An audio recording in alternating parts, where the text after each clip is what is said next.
Welcome to Herd Mentality, a podcast from StoneX where we discuss global dairy markets and what's driving them. Remember that the trading of derivatives such as futures, options, and over-the-counter products or swaps may not be suitable for all investors. Derivatives trading involves substantial risk of loss, and past results are not necessarily indicative of future results.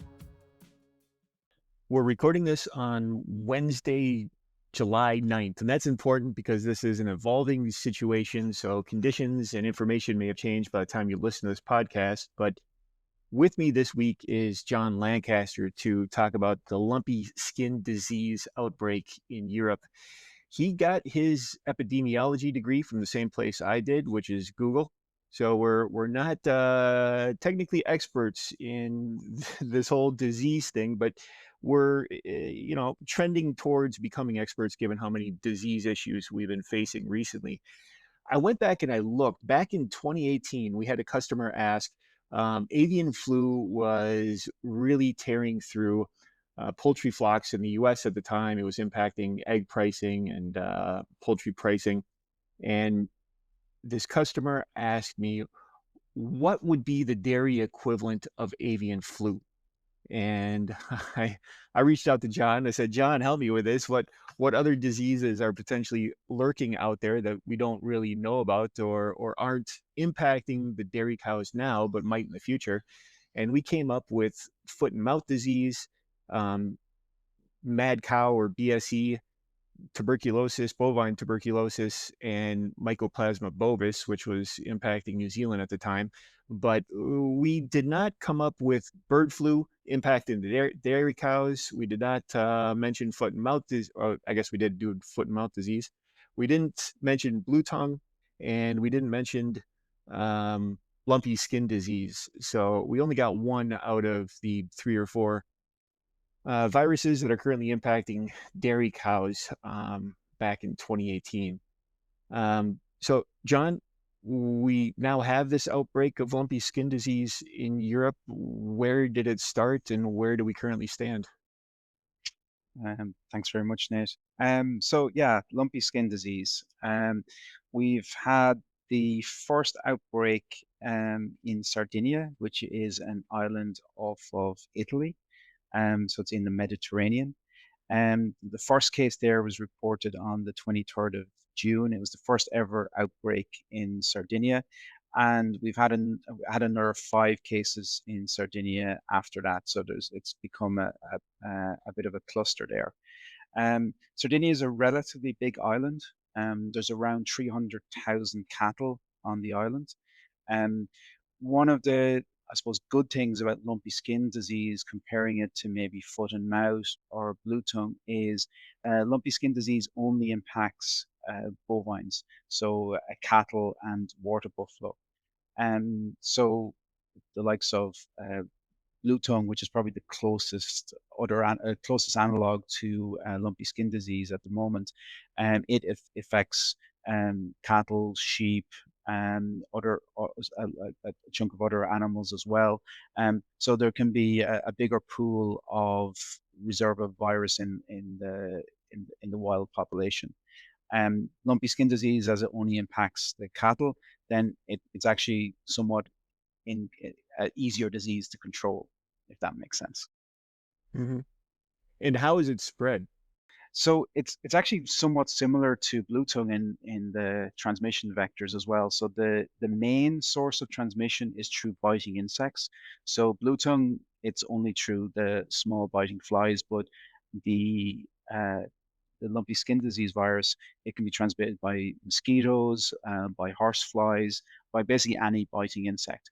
But it can also be transmitted through saliva, so any bodily fluids from the animal. And in theory, it can also be transmitted through direct contact with being carried on vehicles or humans, etc. The literature suggests that's relatively or pretty uncommon. That by far the main vector is the biting insects, though. And the initial outbreak, like I said, was in Sardinia. but there has also been an outbreak in Lombardy, which is in northern Italy and getting up closer to the Alps, which is a big milk production region for the hard PGO cheeses that Italy is very famous for. So that's been a little bit more of a risk up there for them. And it's been identified that that transmission has been by animals that were moved from Sardinia up to Lombardy. And do we know how it got from Italy into France? Yeah, so the third, yeah, good.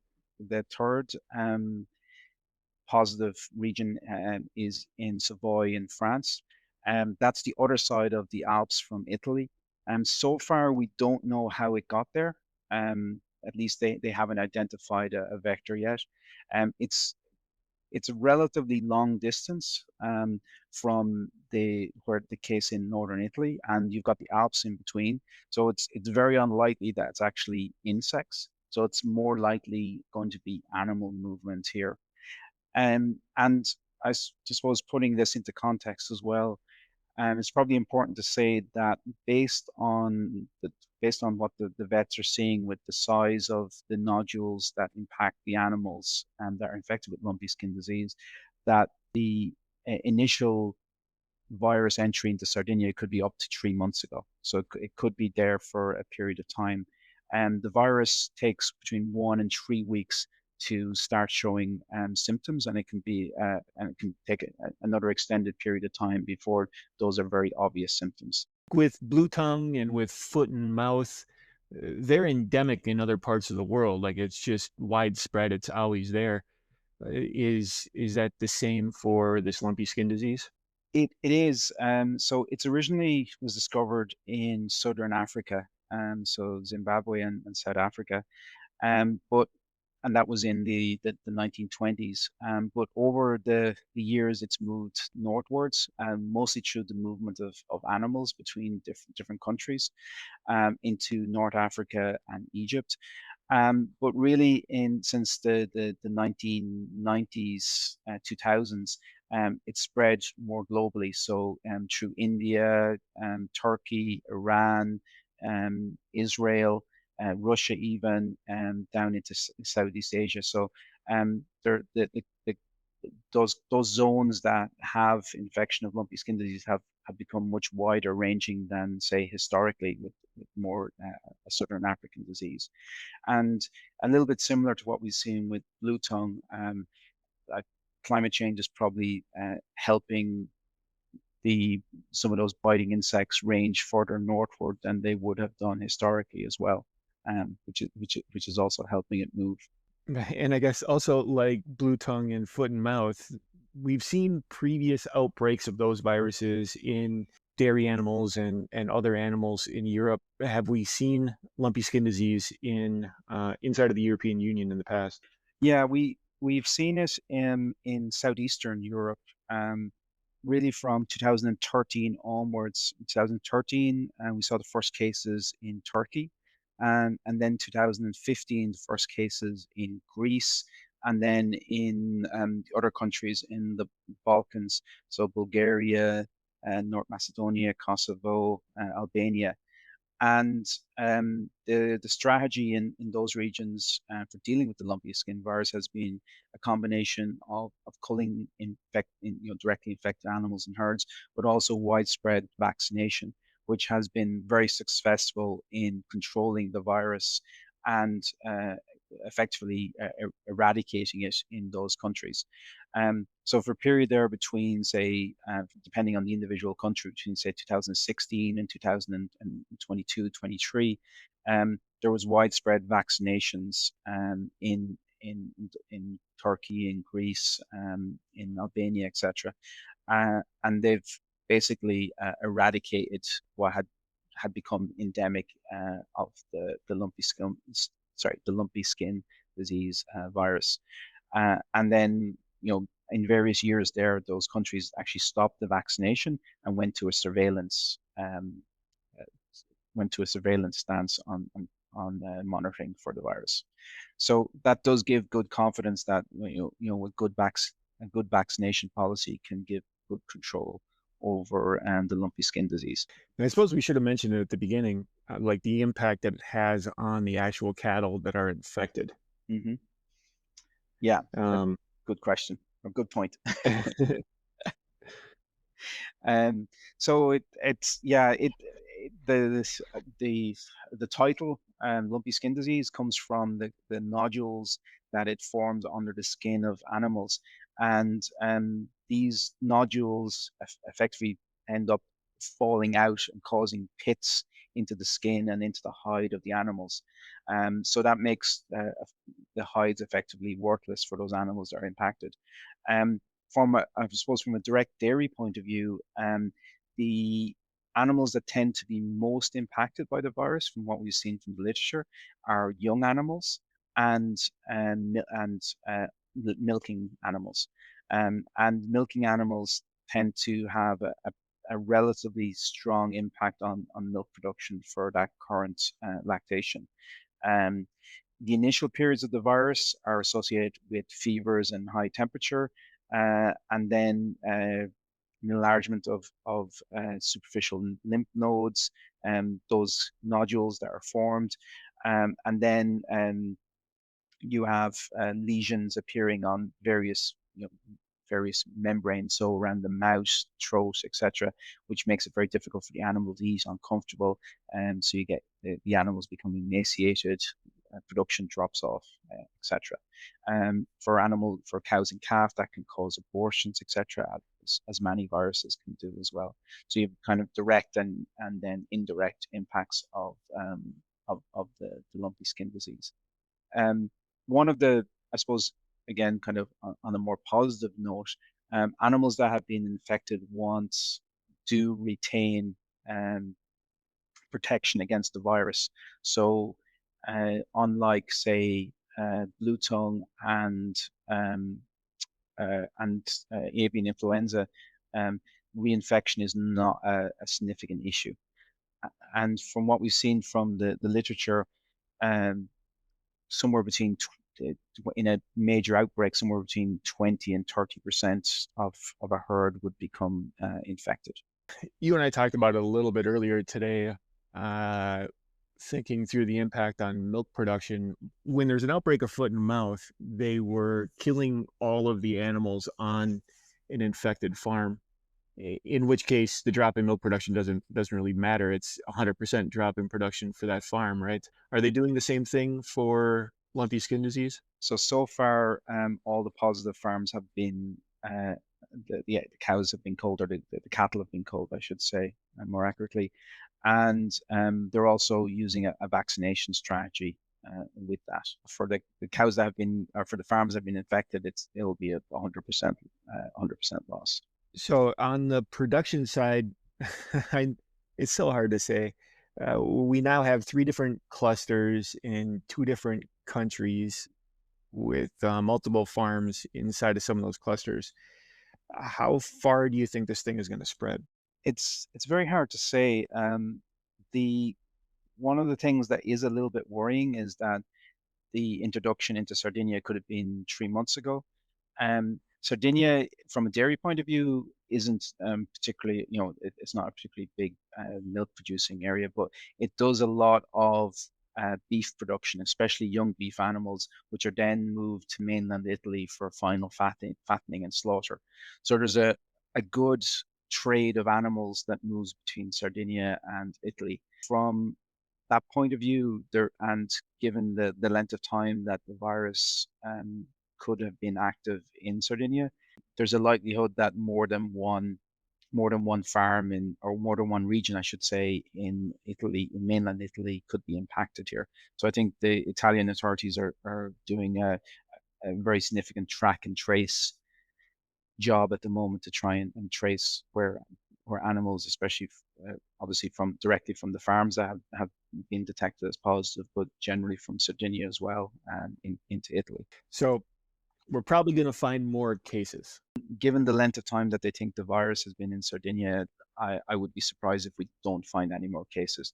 I don't know if we mentioned this yet. When I was digging around on this, the World Organization for Animal Health says that just isolating farms and the movement of animals has not proved effective in stopping the spread of lumpy skin disease in other countries. That the only way that has been successful in the past has been vaccination. Is Europe moving towards vaccination? Yes, both countries are moving towards or have started vaccinations, and that's been the recommendation of the European Veterinary Organization as well for the major control measures here. So for Sardinia, um, the recommendation is that all of the animals, and I think I said that earlier, to about 290,000, so just under 300,000 bovines should be vaccinated. So that's the cattle and buffalo. The majority of those are cattle. And then um, in Lombardy, basically a more donut style vaccination strategy. So starting out in the areas directly around where the infected farm was, and then moving outwards, and probably to cover most of that 20 kilometer or 50 kilometer circle. So we're probably going to find more cases, but we're moving ahead with effective treatment. Eventually, it probably stops the spread. So there'll be some minor negative impact on milk production from these animals that are called, from these farms that are called. But what about the demand side? With foot and mouth, we saw some immediate reactions from importing countries that started to block the imports of European product in regions where foot and mouth was found. Are we seeing the same thing with lumpy skin disease? Yeah, we're seeing the same thing for animal products and dairy products from for both France and Italy. Lumpy skin disease has no impact on humans, so it's there's no human health issue here. But for products where it hasn't been heated to pasteurization temperatures, those products are being banned from export by a number of different countries. So UK, for example, has banned the import of any raw milk or raw milk products that haven't, and this particularly is important for the Lombardia region with the PGO cheeses. Most of those cheeses have a relatively long maturation period, but any cheese that hasn't started the maturation period before the 23rd of May is not eligible for import into the UK at the moment. Some other countries have made blanket bans. So there's a bit of a hodgepodge of responses to this. The impact directly within Europe at the moment has been relatively minor. The ban of raw milk and raw milk movements outside of the protection zones has been a big one. But by pasteurizing the milk, there's no risk of transmission of the disease. So have you heard of or have we seen any big movements in regional pricing or disruptions in the market from this? We haven't heard too much so far. At the same time as this is happening, there's also been a relatively hot, dry period in Europe here, and we've also had and we're also in the middle of the kind of summer holiday period, so it's generally the quieter time of year. And for those PGO cheeses, that tend to have long maturation periods, the direct impact is going to be down the road, depending on how long the outbreak potentially lasts. So that's something to keep an eye on. And if that milk isn't allowed to be exported in the form of those cheeses, what happens in those markets? Do we end up going into more basic commodities like non-PGO cheeses or exported for powder production or butter production, etc. But that's definitely not something that's been worried about right now as having a direct impact right now, I should say. All right. Thank you for your time today, John. Thanks very much, Nate. The StoneX Dairy team spans the US, EU, Asia, and Oceania, providing market intelligence, analysis, and forecasts through our interactive data platform called StoneX Plus, as well as full-service brokerage on the major dairy exchanges, the CME, EEX, and SGX. If you're interested in finding out more about our market intelligence or brokerage services, you can find more information on stonex.com. This communication is issued in the European Economic Area by StoneX Financial Europe SA, SFE by the SFE presenters noted. StoneX is the trade name used by StoneX Group Inc. and all its associated entities and subsidiaries. StoneX Group Inc. companies provide financial services worldwide through its subsidiaries, including physical commodities, securities, exchange-traded and over-the-counter derivatives, risk management, global payments and foreign exchange products in accordance with applicable law in the jurisdictions where services are provided. References to certain over-the-counter products or swaps are made on behalf of StoneX Markets, LLC SXM, a member of the National Futures Association NFA and provisionally registered with the U.S. Commodity Futures Trading Commission CFTC as a swap dealer. SXM products are designed only for individuals or firms who qualify under CFTC rules as an eligible contract participant and who have been accepted as customers of SXM. Wealth management is offered through SA Stone Wealth Management Inc., member FINRA/SIPC, and SA Stone Investment Advisors Inc., and SEC Registered Investment Advisor, both wholly owned subsidiaries of StoneX Group Inc. StoneX Financial Limited SFL is registered in England and Wales, company No. 5,616,586.